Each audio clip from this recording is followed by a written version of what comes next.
একদিকে রয়েছে ইন্ডিয়ার লার্জেস্ট আর্টিফিশিয়াল রিজার্ভয়ার, আর একদিকে ওয়াইল্ড লাইফ স্যাংচুরি, আর তার মাঝে থাকছি আমরা। শীতকাল আর জঙ্গল, এই দুটোর কম্বো তো আমাদের বাঙালিদের কাছে এক অমোঘ আকর্ষণ। তাই আজ তোমাদের নিয়ে যাব ওড়িশার এক অজানা জঙ্গলে, যেখানে তোমরা জঙ্গল সাফারি করে বিভিন্ন অ্যানিমাল স্পটিং তো করতে পারবে, তার সাথে বোট রাইড করে পারবে বার্ড ওয়াচিং করার সুযোগ, তার সাথে স্টার গেজিং রুমে থাকার এক অনবদ্য অভিজ্ঞতা, যেখানে ঘরের সিলিংয়ে তাকিয়েই দেখতে পাবে আকাশের চাঁদ আর তারা। চলো তাহলে আমাদের সাথে ওড়িশার দেবরিগড়। আমরা যাত্রা শুরু করেছিলাম হাওড়া থেকে রাত্রি 10:20 নাগাদ 18005 সম্বলেশ্বরী এক্সপ্রেস ধরে, আর পরদিন 9টা নাগাদ আমরা সম্বলপুর জংশন পৌঁছে গেছিলাম। স্টেশনের বাইরে বেরিয়ে দেবরিগড় নেচার ক্যাম্পে যাওয়ার জন্য আমরা একটা অটো ঠিক করলাম। এখানেই পরিচয় হলো পুরুষোত্তম মাহাতোবাবুর সাথে। উনি আমাদের দেবরিগড় নেচার ক্যাম্পে ড্রপ করার জন্য 1200 টাকা নিলেন। এবং শুধু তাই নয়, যেদিন আমরা দেবরিগড় থেকে ফিরছিলাম সেদিন উনি আমাদের সম্বলপুরও খুব ভালো করে ঘুরিয়েছিলেন। সেটা আমরা এই ব্লগেই দেখাবো। তোমরাও এখানে চাইলে এলে এনার সাথে ঘুরে দেখতেই পারো। ওনার কন্ট্যাক্ট নাম্বার আমি স্ক্রিনে দিয়ে দিলাম, আর ডেসক্রিপশন বক্স আর পিন কমেন্টেও সেটা পেয়ে যাবে। দেবরিগড় নেচার ক্যাম্প যাওয়ার রাস্তাটা কিন্তু খুব সুন্দর। পুরো রাস্তাটাই তুমি যাবে এই নীল জলের হীরাকুদ ড্যামকে ঘিরে থাকা এই রাস্তা দিয়ে। আর এইখানটা দেখেই কিন্তু আমার মনে পড়ে গেল সেই গড় পঞ্চকোট ঘুরতে যাওয়ার কথা। গড় পঞ্চকোট বা পুরুলিয়ার ভিডিও যদি তোমরা এখনও দেখে না থাকো, তাহলে এই আই বাটন লিঙ্কে ক্লিক করে দেখে নিতে পারো। আর এইভাবে প্রায় 1 ঘন্টা 15 মিনিট অটো করে যাওয়ার পর আমরা পৌঁছে গেলাম দেবরিগড় নেচার ক্যাম্পের এন্ট্রি পয়েন্টে। এন্ট্রি পয়েন্টে আমাদের বুকিং স্লিপগুলো দেখিয়ে আমরা আমাদের জঙ্গলে ঢোকার পারমিট বানিয়ে নিলাম, আর তারপরে সেই পারমিটটা গেটে চেক করিয়ে আমরা জঙ্গলের রাস্তা দিয়ে রিসর্টের ভেতরে এগোতে লাগলাম। জঙ্গলের মধ্য দিয়েও প্রায় 10 থেকে 15 মিনিট গেলে তবে নেচার ক্যাম্প অবধি পৌঁছানো যায়।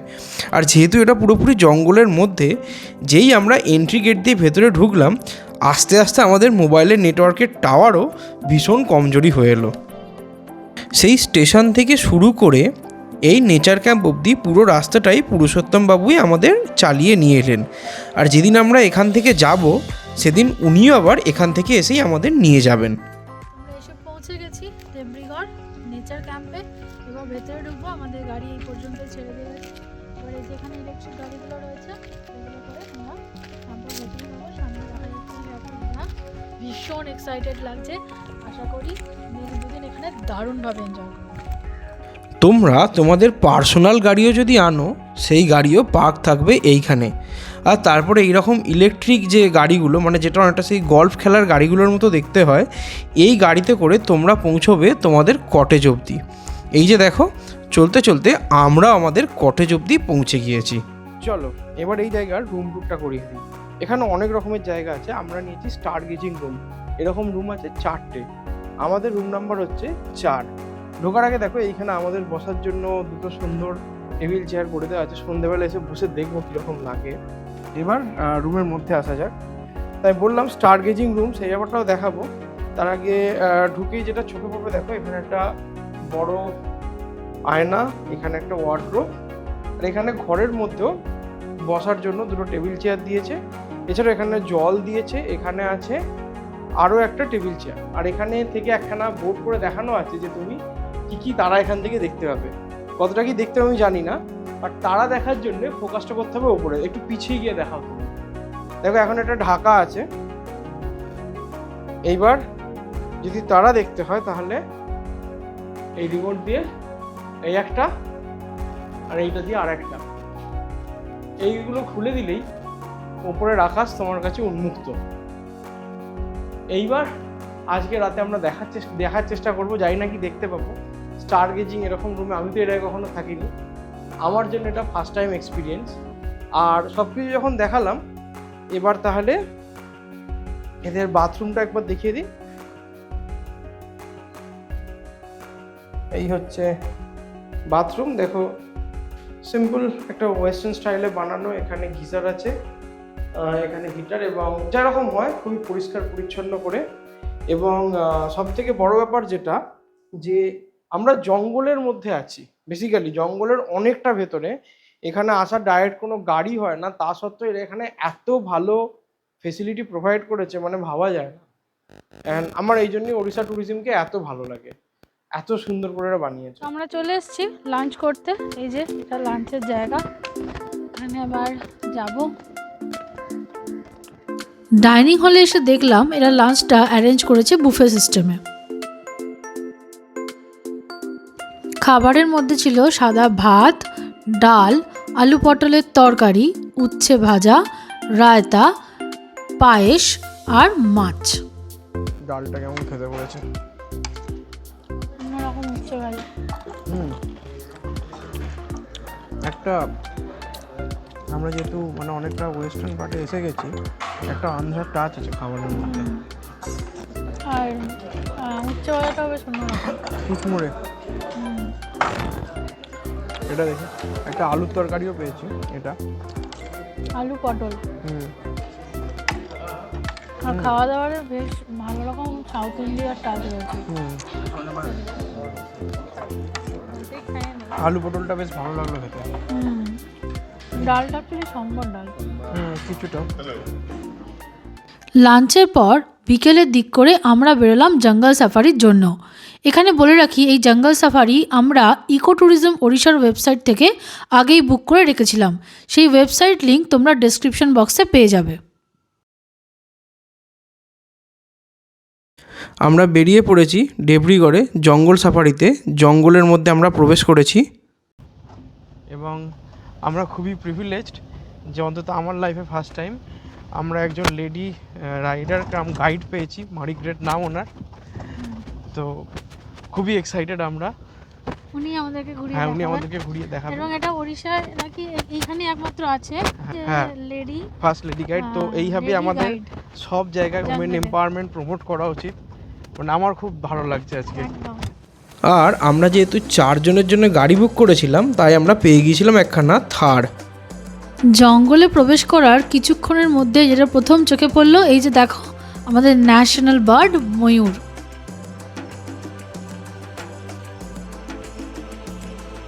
চোখের সামনে এখন রয়েছে বাইসন।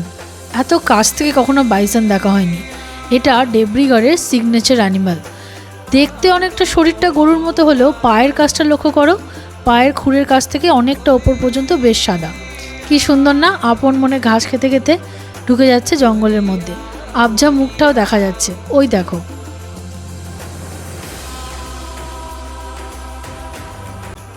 গাড়ি করে কিছুক্ষণ চলার পরেই দেখলাম একটা বুনো শুয়োর প্রচণ্ড জোরে দৌড়ে আমাদের গাড়ির সামনে দিয়ে চলে গেল। আর তারপর কিছুক্ষণ চলার পরেই আমরা দেখতে পেলাম এক ঝাঁক বুনো শুয়োর। এরপর দর্শন মিলল এই সুন্দর ফিমেল হরিণটার। মেল ফিমেলের পার্থক্য নিশ্চয়ই সবাই জানো। মেলের মাথায় শিং থাকে আর ফিমেলের মাথায় থাকে না। কি সুন্দর আপন মনে ঘাস খেয়ে চলেছে আর চঞ্চল দৃষ্টিতে এদিক ওদিক তাকাচ্ছে। ওই যে আবারও এক ঝাঁক স্ত্রী ময়ূর, যারা আমাদের গাড়ির আওয়াজে ভয় পেয়ে জঙ্গলের ভেতর পালিয়ে গেল।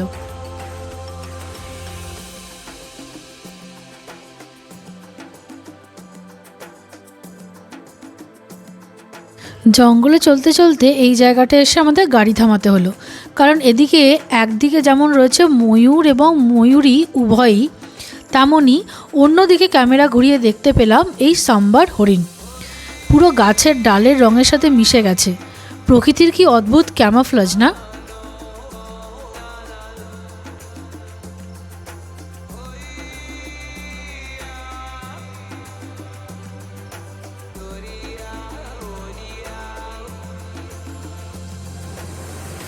এরপর গাড়ির সামনে হঠাৎ করে চলে এলো এই নেউল বা বেজি।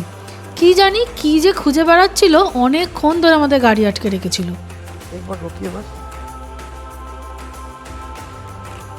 অবশেষে ইন্ডিয়ান ন্যাশনাল বার্ডকে জঙ্গলের মধ্যে ফ্রি অবস্থায় দেখতে পেলাম। এবং একটা ময়ূরকে যে কত সুন্দর দেখতে হয়, তার গলার ময়ূরকণ্ঠী নীল রঙটাই হোক কি পিছনের পেখমটাই হোক, সেটা যদি জঙ্গলের মধ্যে একটা ফ্রি ময়ূরকে নিজের চোখে না দেখো তাহলে কোনোদিন বুঝতেই পারবে না। উফ, কি ফটোজেনিক এক দৃশ্য। সামনে একটা পুরুষ হরিণ হেঁটে যাচ্ছে আর তার পেছনে একটা মেয়ে হরিণ। এই প্রথম আমরা এই ডেবরিগড়ের জঙ্গলে পুরুষ হরিণ স্পট করলাম। সাফারির লাস্ট পয়েন্টে আছে একটা ওয়াচ টাওয়ার, সেই ওয়াচ টাওয়ারটা আমরা এখন উঠছি। এই জায়গাটার নাম হচ্ছে পার্বতী ডুম। দেখো জায়গাটা, ওটা যেটা দেখতে পাচ্ছ হীরাকুন্ড লেক।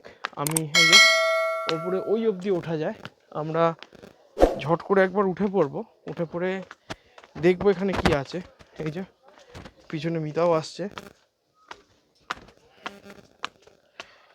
এখান থেকে ওয়াচ টাওয়ারে কিছুক্ষণ কাটিয়ে আমরা আবার চলে যাব জঙ্গলে, কারণ মেন টার্গেট হচ্ছে স্পটিং, এবং আমরা এখনো অবধি বেশ কিছু জিনিস স্পট করতে পেরেছি। আমরা প্রায় এসে গেছি। এটাই হচ্ছে ওয়াচ টাওয়ারের টপ মোস্ট পয়েন্ট। বেসিক্যালি এখান থেকে যেটা দেখা যাচ্ছে, এদিকে জঙ্গল, সেই জঙ্গলেরই কন্টিনিউশন পার্ট, এদিকে ড্যাম আর পাহাড়। এটা পুরনো ওয়াচ টাওয়ার। ওর নিচে ওইখানে একটা ছোট ক্যাফেটেরিয়া আছে, বাট অফকোর্স আমরা এখন ক্যাফেটেরিয়াতে যাব না। আমরা খুব শীঘ্রই আবার ফিরে পড়বো সাফারি নিয়ে ফেরার জন্যে, কারণ এই যে এখন সূর্যাস্ত হচ্ছে, এই টাইমটাই স্পটিংয়ের জন্য সবথেকে ভালো। তাহলে এগোনো যাক।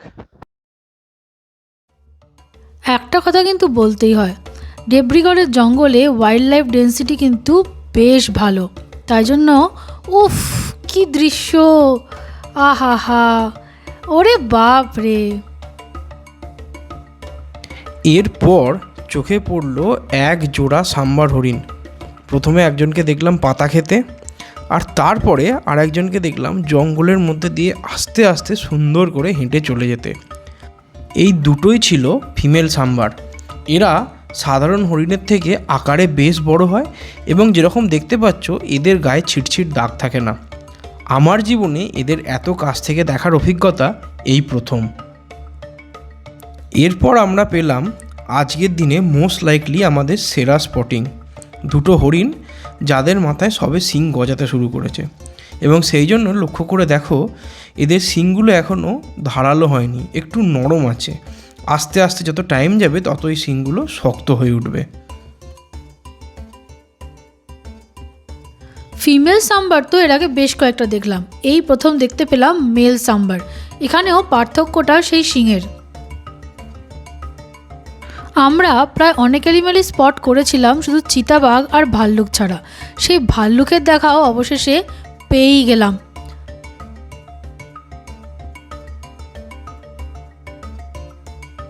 অনেক অপেক্ষা করেও আমরা চিতাবাঘ কিন্তু দেখতে পেলাম না, কিন্তু চিতাবাঘ দেখতে না পেলেও বাকি সমস্ত অ্যানিমেল প্রচুর পরিমাণে দেখতে পেয়েছিলাম। আমাদের মন ভরে গিয়েছিল, তাই এক রাস পরিতৃপ্তি নিয়ে আমরা এরপর জঙ্গল থেকে বাইরে বেরিয়ে এলাম। এবার এই সাফারির ব্যাপারে কয়েকটা ডিটেলস তোমাদের দিয়ে দিই। এই সাফারিগুলো যে ইকো ট্যুর ওড়িশা থেকে বুক হয় সেটা তো আগেই বললাম। এবার এখানে 4 রকমের গাড়ি হতে পারে। 12 সিটার এসি হলে তার খরচ 4725, 4 সিটার এসি হলে 2100, আমরা এটাই করেছিলাম। 12 সিটার সাফারি হলে 4200, আর 8 সিটার সাফারি হলে 3150 টাকা। সব ক্ষেত্রেই 5% জিএসটি এর উপরে লাগবে। সাফারি মূলত 4টে টাইমে হয়, সকাল 6:15, সকাল 9টা, বেলা 11:45 এবং দুপুর 2:45 থেকে। আর সাফারির ডিউরেশন হয় 2.5 ঘন্টা মতো। আর এবার আমরা ফিরে গেলাম আবার আমাদের রিসর্টে। আর চলে এসেছি ইভিনিং স্ন্যাক্স খেতে। এই যে কিছু একটা বেগুনি বা ব্রেড পকোড়া টাইপের হবে, খেয়ে দেখছি।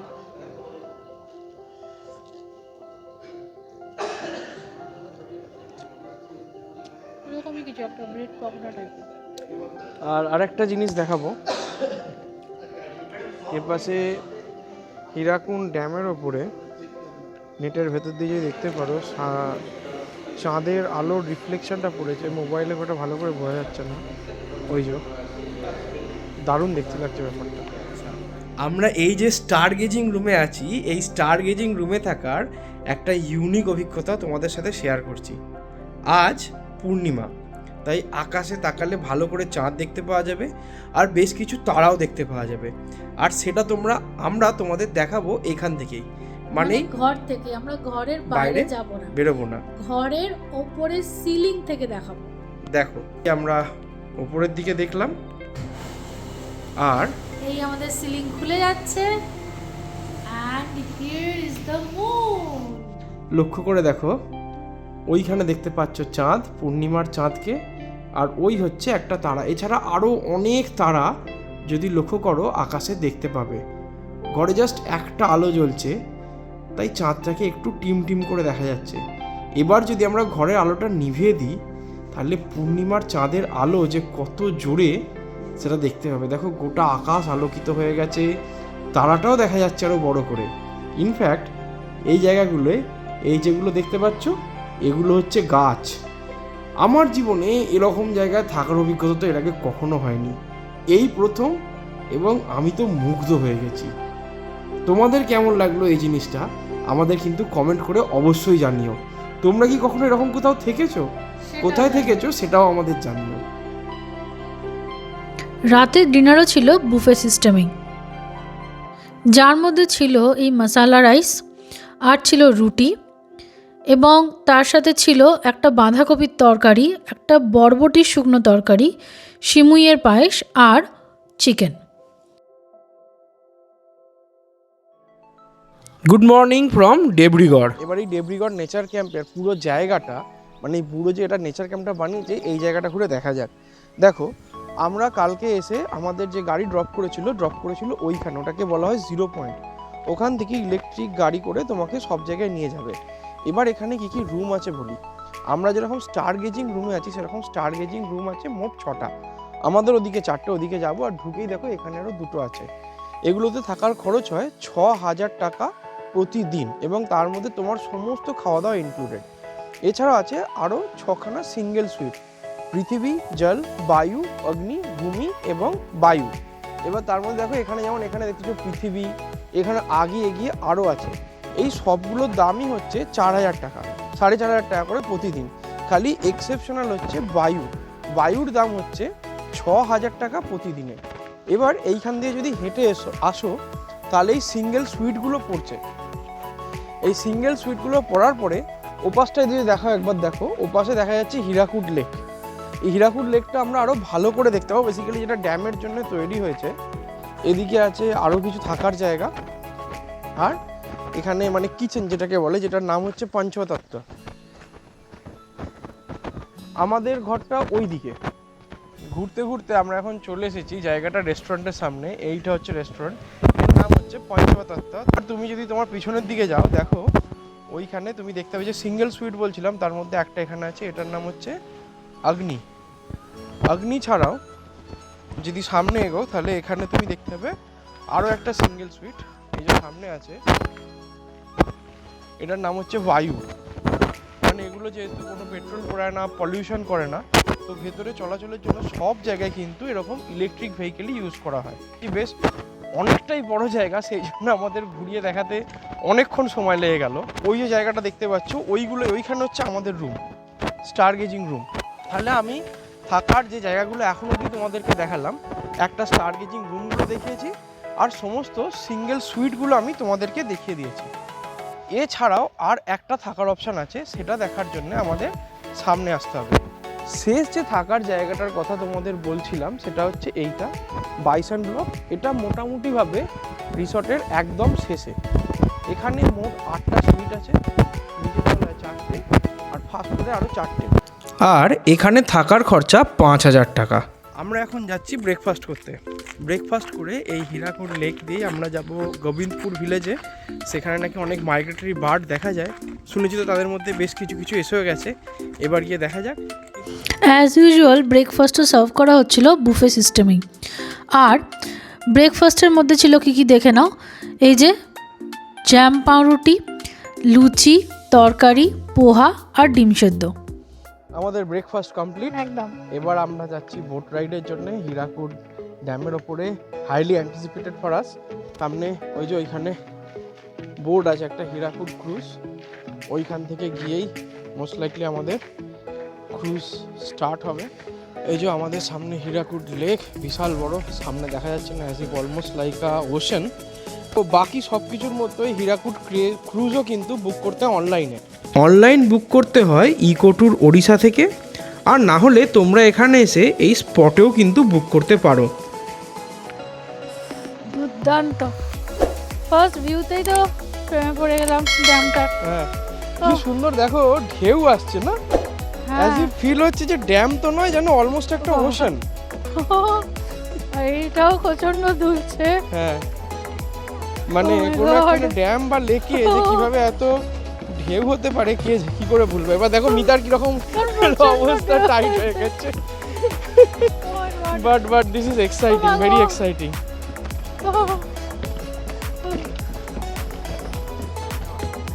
আচ্ছা ওই যে ওইটা আমাদের boat, luxury cruise experience.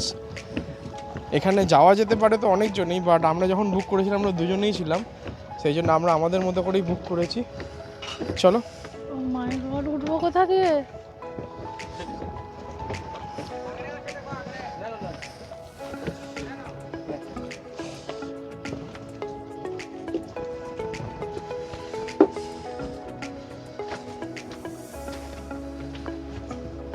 Wow, বোটের ভেতরটা খুব সুন্দর করে বানানো, এবং দেখো যদি তুমি স্পট করতে পারো সেই জন্যে দুখানা দূরবীন দেওয়া আছে। মানে ওড়িশা ট্যুরিজমের প্রশংসা তো করতেই হবে, কি বলো? একদম। আর তোমার কি হাল খারাপ? প্রচন্ড ঢেউ আসছে, আমি যেন সমুদ্রে যাচ্ছি। এই যে সামনে দিকে দেখা যাচ্ছে, এবং সত্যি এমন ঢেউটা এসে পড়ছে, ইট লিটারালি ফিলস লাইক যে আমরা কোনো এতে যাচ্ছি। দেখো আমার ভালো লাগলো এইখানে এসে যে বোটটা সুন্দর করে বানানো, নিচে দেখো এইভাবে ঘাস দেওয়া আছে, বাইনোকুলার দেওয়া আছে, এবং সামনে দিকে তোমার কোনোভাবেই গরম না লাগে, ওপরটা ছাওয়া। এই ব্যাপারটা কিন্তু দারুণ, মানে মানতেই হবে। কি ম্যাডাম, তাহলে স্টার্ট করা যাক বোটিং? চলো, আমাদের জার্নি স্টার্ট হয়ে গেছে। গোবিন্দপুর ভিলেজের জন্য আমরা হীরাকুন্ড লেকের ওপর দিয়ে যাচ্ছি।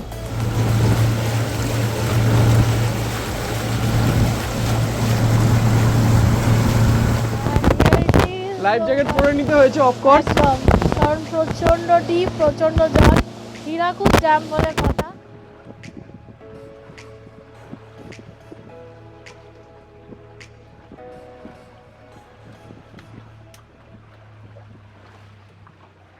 This is the bat island, যেখানে সন্ধ্যেবেলা আসা যায়, সানসেট দেখা যায়, প্রচুর বাদুড় দেখা যায়। তো গরমকালে বলা হচ্ছিল নাকি এখান থেকে জলটা অনেকটাই কমে যায়। এই যে দেখো, দেখতে পাচ্ছ যে গাছগুলো এখন জলের তলায় রয়েছে, সেইগুলো তখন বেরিয়ে পড়ে।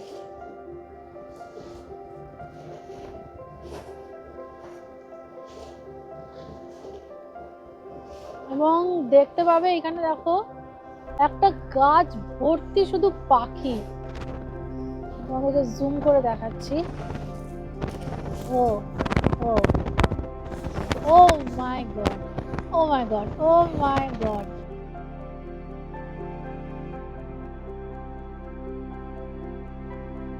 তো এই যে আইল্যান্ডটা তোমরা এখন দেখতে পাচ্ছ, এটাই হচ্ছে সানসেট আইল্যান্ড। তোমরা যদি বিকেলে বোটিং করো, তোমাদের এইখানে নিয়ে আসা হয় এবং এইখানে নিয়ে এসে সানসেটটা দেখানো হয়। সানসেটটা হয় হচ্ছে ঠিক এর উল্টো দিকে। দেখো এইখানে, দেখো নিচু পাহাড়গুলো দেখতে পাচ্ছ, এই নিচু পাহাড়ের পিছন দিকেই সানসেটটা হয়। তো তুমি এইখানে বেসিক্যালি এই আইল্যান্ডে দাঁড়িয়ে সেটা দেখতে পাবে। সেই আইল্যান্ড, এখন সেখানেও বেশ কিছু পাখি বসে রয়েছে। আচ্ছা, তোমাদের সঙ্গে এখন একটা দারুণ জিনিস শেয়ার করব। আমি বোটে করে যাচ্ছি, আর দেখো বোটের পেছনে এই এক ঝাঁক পাখি, কি অপূর্ব না এই দৃশ্য, দেখে দেখেও যেন আশ মেটে না।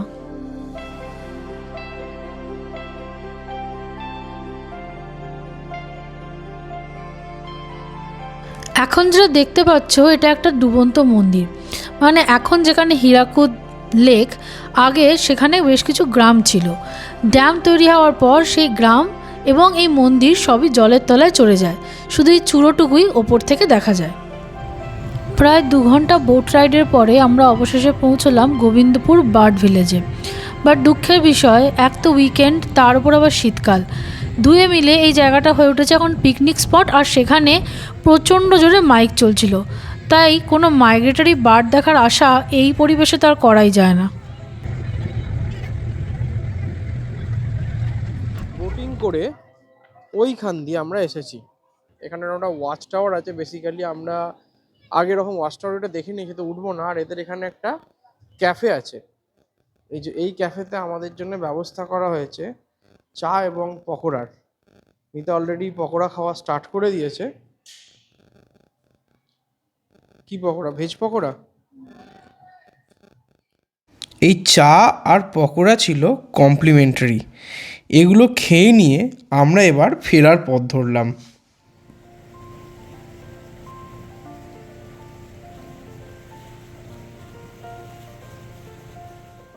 এবার বলি এখানে কী ধরনের বোটিং ক্রুজ তুমি বুক করতে পারবে।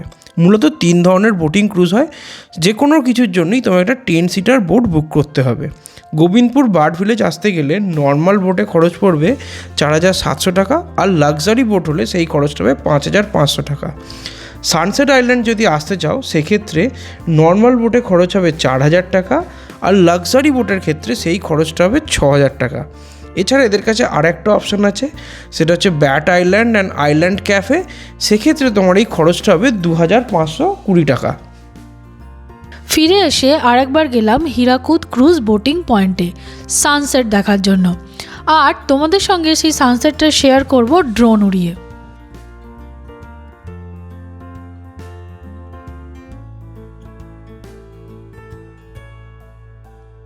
বাকি সন্ধ্যাটা আজকের দিনটা ফাঁকাই ছিল, তাই কিছুটা সময় একটা গল্প বই পড়েই কাটিয়ে দিলাম। আজ তৃতীয় দিন, চেক আউট করার পালা। তার আগে এই জায়গাটা সম্বন্ধে তোমাদের একটা রিভিউ দিয়ে দিই। এই ইকো ট্যুরিজম ওড়িশার যে দেবরিগড়ের প্রপার্টি, দেবরিগড় নেচার ক্যাম্প, এবার এর একটা রিভিউ দেওয়া যাক। ফার্স্টেই বলি থাকার ব্যাপারে। দেখো এই যে জঙ্গলের প্রায় 13-14 কিলোমিটার ভেতরে এত সুন্দর একটা প্রপার্টি, তার মধ্যে স্টার গেজিং রুম, এগুলো তো দারুণ বটেই। হ্যাঁ, এবার এছাড়াও যেটা আছে, এই যে পিছনে দেখা যাচ্ছে হীরাকুন্ড রিজার্ভয়ার, মানে পুরো নীল জল, সবুজ পাহাড়, সব মিলিয়ে একদিকে রিজার্ভার, একদিকে জঙ্গল, তার হ্যাঁ, মাঝখানে তোমার ঘর, হ্যাঁ, এক অনবদ্য। আমরা বেশ কয়েকটা জঙ্গলে ঘুরলেও এরকম অভিজ্ঞতা কখনো হয়নি। তো এইটা খাবার মানে থাকার জন্য আমি বলি, থাকার জন্য জায়গাটা কিন্তু 10 on 10। হ্যাঁ, এবার আসছি খাওয়া দাওয়ার ব্যাপারে। খাওয়া দাওয়া এখানে মেনলি লোকাল ফুডই তুমি পাবে, লোকাল ওড়িয়া থালি যেরকম হয়, এবং তাতে খাবারে মানে কুইজিনের টেস্টটাও এখানে লোকালি। বাট যেটা আমার একটু লেট ডাউন লেগেছে সেটা হচ্ছে খাবার টেস্টটা অনেক ক্ষেত্রেই ব্লান্ট। তো এই একটা দিক ওরা একটু আমার মনে হয় আপগ্রেড করতে পারে, কারণ মানে ওরা চেষ্টা সবই করছে। বিভিন্ন জায়গা থেকে লোকজন আসে এবং আসবেও আশা করি পরবর্তীকালেও। সেক্ষেত্রে যদি ওরা আরেকটু জেনারিক করে খাবারের যে টেস্টটা, তাহলে আমার মনে হয় আরেকটু ভালো হয়। তবে ওদের আন্তরিকতার কোনো অভাব নেই, ওদের সার্ভিং খুবই ভালো। হ্যাঁ, খুবই ভালো ভালো সার্ভ করে। বাট ওই টেস্টের দিকটা মানে তুমি যদি খুব রিজিড হও খাবার টেস্টের দিকে, তাহলে হয়তো একটু এসে অসুবিধা হবে। বাট যদি তুমি অ্যাডজাস্ট করতে পারো দেন ইট ইজ গুড। আর তাহলে খাওয়া হয়ে গেল, থাকা হয়ে গেল, এবার আমি বলি ঘোরা। দেখো ঘোরার ক্ষেত্রে তুমি যখন জঙ্গলে আসছো, তোমার ফার্স্ট থিং হবে একখানা সাফারি জঙ্গলের মধ্যে। সেক্ষেত্রে তুমি এখানে কিন্তু খুবই লাকি হবে। তার কারণ হচ্ছে এখানে প্রচুর ডেন্স পপুলেশন আছে অ্যানিমেলের, এবং সেই জন্য তুমি যখন জঙ্গলে ঘুরবে তুমি অনেক অ্যানিমেল দেখতে পাবে। লেপার্ড দেখতে পাওয়া ডেফিনেটলি তোমার ভাগ্যের ব্যাপার, বাট বাকি যে কোনো অ্যানিমেল তুমি দেখতে পাবে অনেক বেশি সংখ্যায়, এবং যেটা আমাদের সাথে অন্য কোনো জায়গায় হয়নি। হ্যাঁ, আর যেটা অ্যাডেড অ্যাডভান্টেজ হচ্ছে ঠিক উল্টো দিকে আছে তোমার একখানা মানে হীরাকুন্ড রিজার্ভয়ার। সেখানে যখন বোট রাইড করবে আর যে ডিফারেন্ট বার্ড স্পট করবে, তোমার লিটারালি ফিল হবে যে তুমি আন্দামানে চলে এসেছো।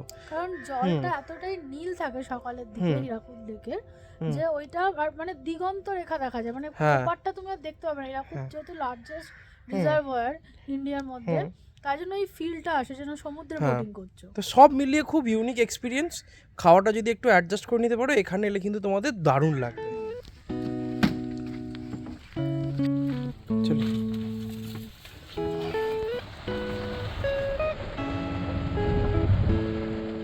পুরুষোত্তম বাবু যথাসময়ে চলে এলেন আমাদের পিক আপ করতে। আমাদের হাতে কিছুটা সময় ছিল, তা আমরা সম্বলপুরে কয়েকটা জায়গা ঘুরে দেখে নিলাম। যেমন আমরা প্রথমেই ঘুরে নিলাম ঘণ্টেশ্বরী মন্দির, আর ঘুরে দেখে নিলাম এখানকার বিখ্যাত মা সম্বলেশ্বরী মন্দির। তবে একটা কথা বলবো, এই ঘোরাগুলো কিন্তু কমপ্লিটলি অপশনাল, ম্যান্ডেটরি নয়। হাতে সময় থাকলে তবেই ঘুরো। তো কেমন লাগলো তোমাদের ওড়িশার এই অজানা জঙ্গল? কমেন্টে অবশ্যই জানিও। আর ভালো লাগলে লাইক অ্যান্ড শেয়ার করতে ভুলো না। আর যদি চ্যানেলে নতুন হও তাহলে অবশ্যই চ্যানেলটা সাবস্ক্রাইব করে নিও। আর বেল আইকন প্রেস করাটাও কিন্তু মাস্ট। আমরা এরকম আরও অনেক জঙ্গলে ঘুরেছি, তার একটা প্লেলিস্ট এই মুহূর্তে তোমরা স্ক্রিনে দেখতে পাচ্ছ, সেগুলো চেক করে নিও। সবাই খুব ভালো থেকো, আবার খুব শিগগিরই দেখা হচ্ছে কোনো নতুন ভিডিওতে। বাই।